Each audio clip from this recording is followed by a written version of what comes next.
जैसा कि आप जानते हैं, 8 नवंबर 2016 को हमारे देश की अर्थव्यवस्था पर एक पहला धक्का पड़ा नोटबंदी की घोषणा से। जुलाई 1, 2017 को, यानी कि ठीक 5 साल पहले, जल्दबाजी में गलत तरीके से जीएसटी लागू किया गया और ये दूसरा धक्का हुआ। आज इस अवसर पर हमारे साथ सांसद पूर्व वित्त मंत्री श्री पी चिदम्बरम जी हैं। उनका एक वक्तव्य है जो आपको दिया गया है अंग्रेजी में और हिंदी में भी, और मैं गुजारिश करूंगा कि चिदम्बरम जी आपको संबोधित करें।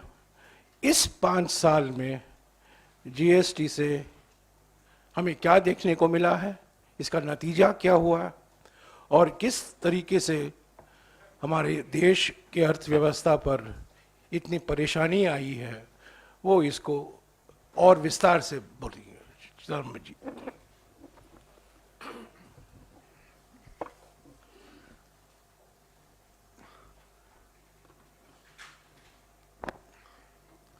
I have an opening statement which I will read in English. I believe the Hindi translation has also been distributed.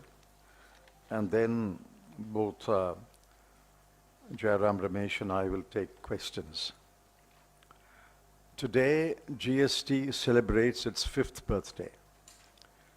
There is nothing really to celebrate. GST had serious birth defects.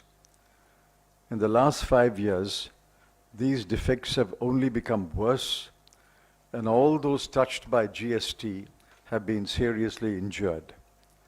None more than the common people who consume goods and services and pay exorbitant taxes without knowing why the government has imposed the crushing tax burden upon them. At the outset, the Congress party wishes to make it absolutely clear that the so-called GST that is enforced today was not, I repeat, was not the GST envisaged by the UPA government. I had made it clear on the floor of Parliament and elsewhere that the GST of our conception was a single low rate across all goods and services with few exemptions. There could be a small plus or a small minus to the single rate in a few cases during the transition period. We may remind you that the current GST law was passed against the express advice of the then Chief Economic Advisor, whose recommendations were contained in an official publication titled Towards a Revenue Neutral Rate. The GST that we have today is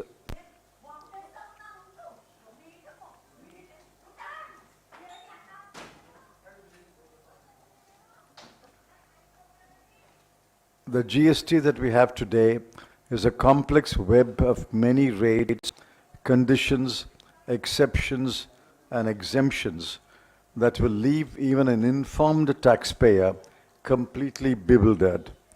Not all registered dealers are informed taxpayers.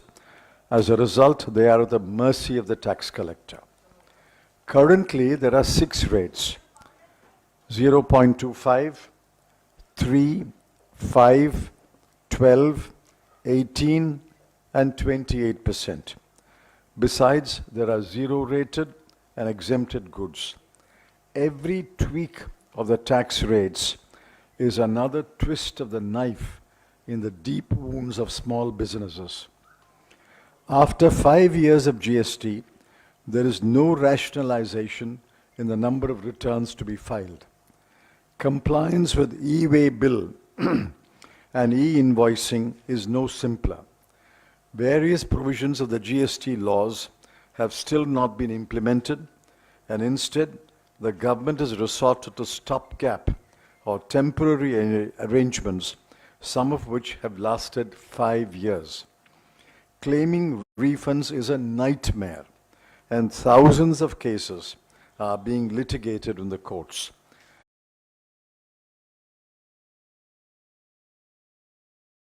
Adding to these woes is a recurrence of technical glitches that have not been sorted out even after 5 years. The law is so defective, and the government has been forced to issue hundreds of executive directions. In 5 years, the government has issued 869 notifications, 143 circulars, and 38 orders. That is a change every second day. This is a GST that is flawed, defective, and unstable.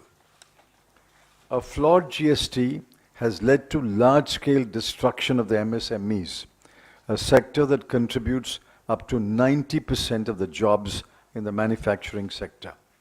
Many small units have simply gone out of business.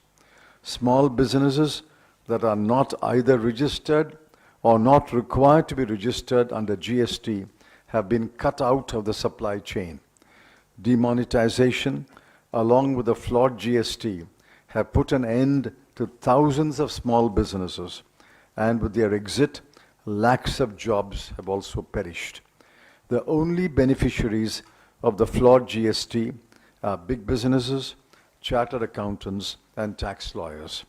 The costs have far outweighed any gains. The worst consequence has been the complete breakdown of trust between the center and the states. VAT earlier and GST later were introduced on the basis of mutual trust and to promote cooperative federalism. But the manner in which the GST laws were passed, and worse, the manner in which they are being administered, have deepened the distrust between the center and the states. There is no real consensus in the meetings of the GST Council. The skewed formula on voting rights of the center and the states has been used by the center to push through decisions that are bitterly opposed by the states, including privately by BJP-ruled states. The holding back of the arrears of compensation cess and the excessive resort to cesses rather than shareable taxes has increased the chasm between the two sides. Despite the promise in 2017, no state has achieved an annual revenue growth of 14%. The states have filled the gap through the compensation cess, but in 2 years, owing to a shortfall in the compensation cess, the gap was filled through a back-to-back loan. The states were forced to accept the arrangement against their will, further deepening the distrust and adding to the states' debt burden. The delaying of fiscal transfers to the states during the COVID-19 pandemic, when they needed it the most, came as a shock. The states collectively have felt betrayed by the center, and several finance ministers have expressed their regret and anguish publicly. Some of them have gone to the extent of demanding a rethink on GST. In the final analysis, the GST laws and the manner of their implementation have wrecked the economy. As far as the Congress party is concerned, we reject the current GST, and as promised in the election manifesto of 2019, we will work toward the replacement of current GST by GST 2.0 that will be a single low rate. Further, we will administer the law in a manner that the GST revenues will be shared fairly and equitably between the center and the states, and in a manner that will promote the growth of business, especially small businesses, and bring back the lost jobs.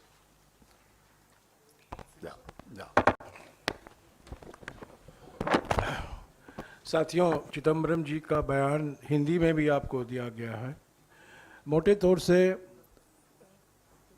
5 साल के बाद हम यह कह सकते हैं कि GST से हमारे जो सूक्ष्म, लघु और मध्यम उद्यम है, एमएसएमई सेक्टर है, वो तो बिल्कुल उसका सर्वनाश हो गया है।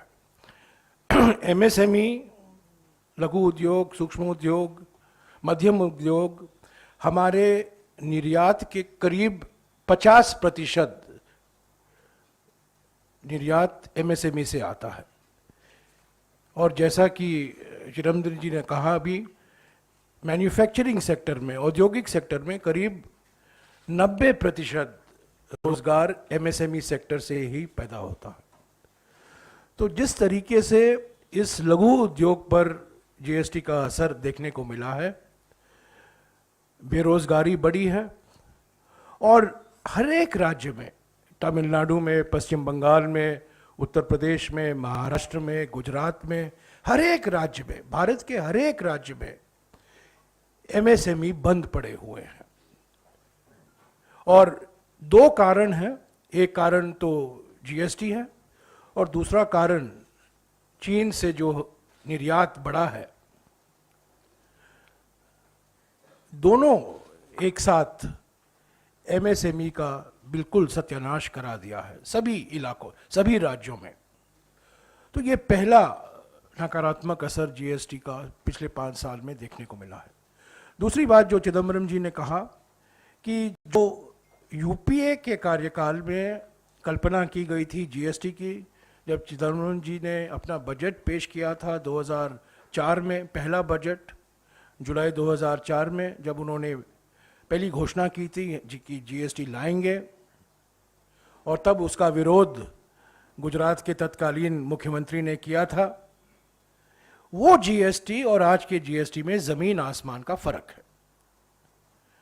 चिदम्बरम जी ने कहा था कि जब हम जीएसटी लागू करेंगे तो एक ही दर होगा और वो कम से कम होगा, पर आज 6 दर हैं और पिछले 5 साल में हर 2 दिन कोई ना कोई नया ऑर्डर, कोई संशोधन या कोई नया सर्कुलर निकाला जा रहा है। तो जीएसटी में कोई स्थिरता नहीं है और स्थिरता के बिना ये जीएसटी सफल नहीं हो सकता। तीसरा मुद्दा जो इन्होंने आपके सामने रखा है कि जीएसटी की परिभाषा, जीएसटी का मूल सिद्धांत है केंद्र सरकार और राज्य सरकारों के बीच में विश्वास। केंद्र सरकार ने कुछ अपने अधिकार छोड़े, राज्य सरकारों ने कुछ अपने अधिकार छोड़े और जीएसटी बना, पार्लियामेंट में कानून पारित हुए। पर पिछले 5 साल में जिस तरीके से जीएसटी काउंसिल ने काम किया है, ये बिल्कुल प्रधानमंत्री कार्यालय का एक अंग बन गया है। जो प्रधानमंत्री कार्यालय कहता है, जो प्रधानमंत्री कहते हैं, वो जीएसटी काउंसिल में होता है। आम सहमति की बात जो होती है, जो बार बार वित्त मंत्री कहती हैं, एक आम सहमति बन रही है, ये आम सहमति नहीं है। जीएसटी काउंसिल के बाहर बुलडोजर राज और जीएसटी काउंसिल के अंदर भी बुलडोजर राज। ये तो बुलडोजर ही बुलडोजर है। कोई आम सहमति नहीं, राज्यों की कुछ सुनवाई नहीं होती, राज्यों से जो मांगे आते हैं उसका नजरअंदाज किया जाता है। और 4 दिन पहले ये सभी राज्यों ने ये सोचा था कि जीएसटी कॉम्पेंसेशन जो है, जो मुआवजा मिलता है उनको, वो 4 साल में बढ़ाए जाएंगे। वो नहीं हुआ। जीएसटी कॉम्पेंसेशन बढ़ा नहीं है और सभी राज्यों की वित्तीय स्थिति अभी नाजुक है, खतरे में है। और जो राज्य सरकारों से खर्च होता है, खास तौर से स्वास्थ्य के क्षेत्र में, शिक्षा के क्षेत्र में, ग्रामीण विकास के क्षेत्र में, इस पर इसका बड़ा नकारात्मक असर आपको देखने को मिलेगा। जीएसटी में एक फ्लेक्सिबिलिटी होने की जरूरत है ताकि जो महामारी जैसे आपदाएं आते हैं उससे निपटने के लिए राज्यों को कुछ फ्लेक्सिबिलिटी होनी चाहिए। वो जीएसटी में नहीं है और सारे के सारे मामले हम अभी केंद्र सरकार पर निर्भर हैं। तो ये जो विश्वास था, जो कोऑपरेटिव फेडरलिज्म की बात की गई थी जब जीएसटी लागू हुआ, वो जीएसटी के कार्यान्वयन में कभी देखने को नहीं मिला है। जीएसटी के इम्प्लीमेंटेशन में हम कोऑपरेटिव फेडरलिज्म नहीं देख रहे हैं। तो ये बयान काफ़ी विस्तार में दिया गया है और अंत में चिदम्बरम जी ने ये भी कहा है कि जीएसटी, जब कांग्रेस की जीएसटी जब यूपीए सरकार में थी और पहले चिदम्बरम जी वित्त मंत्री थे, बाद में प्रणब मुखर्जी साहब वित्त मंत्री थे, और आप जानते हैं 2011 में लोकसभा मार्च में बिल पेश किया गया था जब प्रणब मुखर्जी वित्त मंत्री थे, और वो बिल स्टैंडिंग कमेटी में 2.5 साल तक लंबित था, 2.5 साल तक। और सबसे महत्वपूर्ण कारण 2.5 साल के लिए क्यों स्थायी कमेटी में लंबित था, क्योंकि वहां गुजरात के मुख्यमंत्री उसके खिलाफ थे। गुजरात के मुख्यमंत्री प्रधानमंत्री बने और एकदम यू टर्न लिया, जीएसटी एक जादू की छड़ी बन गई और जुलाई 1, 2017 को जीएसटी लागू हुआ। तो ये एक तुगलकी फरमान था। नोटबंदी पहला तुगलकी फरमान था, जीएसटी दूसरा फरमान था। पर ये बात बार बार हमें आपके सामने रखनी चाहिए कि सिर्फ इम्प्लीमेंटेशन में कमी नहीं थी, जीएसटी का जो मूल डिजाइन था वो गलत था, और उसी के वजह से एमएसएमई आज बंद पड़े हुए हैं,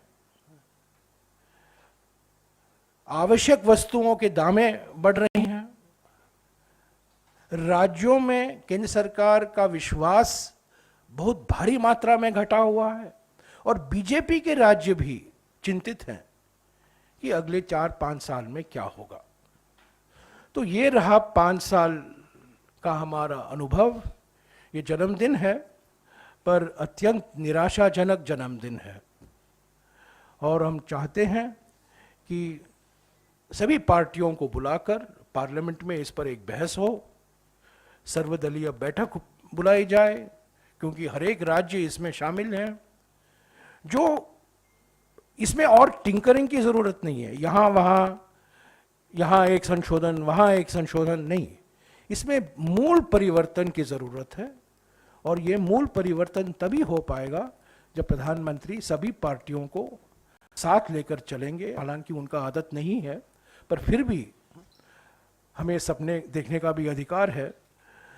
तो हम चाहते हैं कि इस पर बहस हो, इस पर पुनर्विचार हो, पार्लियामेंट में इस पर फिर से एक बहस हो, ताकि देश को एक सही GST,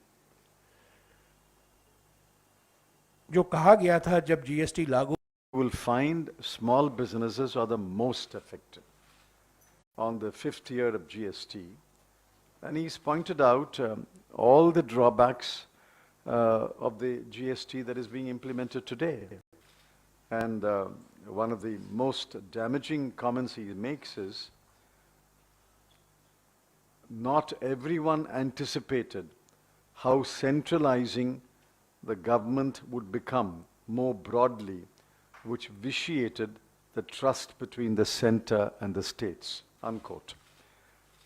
Now, that is only one damaging comment. There are several such comments in his short article today. And he is the author, or so-called author, of the GST idea after the NDA government came into office.